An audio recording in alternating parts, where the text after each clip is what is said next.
Hello everybody, welcome back. Today as well we have got another video. In this video I'll show you how you can go ahead and remove Bitmoji from Snapchat. But before that, please do make sure to like our video, subscribe our channel, and yes, without any further delay we'll simply go ahead and step into our video. For the matter, let's go ahead and open up our Snapchat app right there. Snapchat app is open. What we're gonna do, we're simply gonna go ahead, tap on our profile icon on top left corner.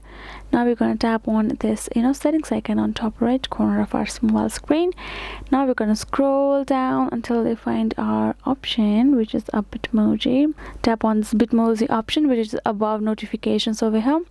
And once you do that, you can see your Bitmoji. You can change your outfit of a Bitmoji, edit your Bitmoji according to your liking.